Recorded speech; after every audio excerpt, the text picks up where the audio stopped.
अकोला शहरातील गोरक्षण रोड देवी plaza complex मधील भारतीय स्टेट बँकेच्या एटीएम मधून 3 अज्ञात चोरांनी बॅकरूम मध्ये ठेवलेल्या 65 AHच्या एक्साइड कंपनीच्या 8 नग बॅटरी 6 ऑक्टोबर 2024 रोजी चोरून नेल्याची तक्रार स्थानिक पोलीस स्टेशन मध्ये दाखल करण्यात आली होती। या प्रकरणी शहरातील खदान पोलीस स्टेशन मध्ये अपराध क्रमांक 752/2024 कलम 305 334 135 BNS प्रमाणे गुन्हा दाखल करून पोलिसांचा तपास सुरू होता।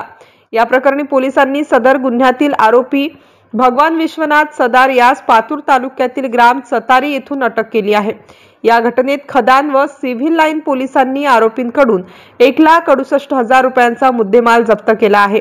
ही कारवाई अकोला जिल्हा पोलीस अधीक्षक बच्चन सिंग, अप्पर पोलीस अधीक्षक अभय डोंगरे यांच्या नेतृत्वात सिव्हिल लाईन पोलिसांनी पार पाडली। MCN न्यूज मराठी करिता धनराज सपकाळसह कॅमेरामन नरेंद्र वाढोणकर, अकोला। हद्दीतील गोरक्षण रोड स्थित SBIचा एक ATM आहे। त्या ATM मधून त्या ATMच्या बॅटऱ्यांची चोरी झाली होती। त्या चोरीचा तपास करत असताना आम्ही एक आरोपी भगवान सदार राहणार चांदणी चतारी यास आम्ही अटक केली असता त्याच्या ताब्यातून आम्ही त्या ATMच्या 8 बॅटऱ्या त्याच्याकडून रिकव्हर केल्या।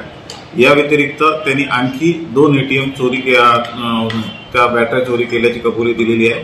ज्यामध्ये एक सिव्हिल लाईनची हद्दीतील एक ATMची बॅटरी पण त्यांनी चोरी केल्याची कबुली दिलेली आहे। ते असे 3 ATM फोडले आहेत त्यांनी। त्या सर्व तिन्ही ATM मधल्या एकूण 24 बॅटऱ्या असा एकूण 1,68,000 रुपयाचा मुद्देमाल आम्ही आरोपीकडून जप्त केलेला आहे आणि पुढील तपास सुरू आहे।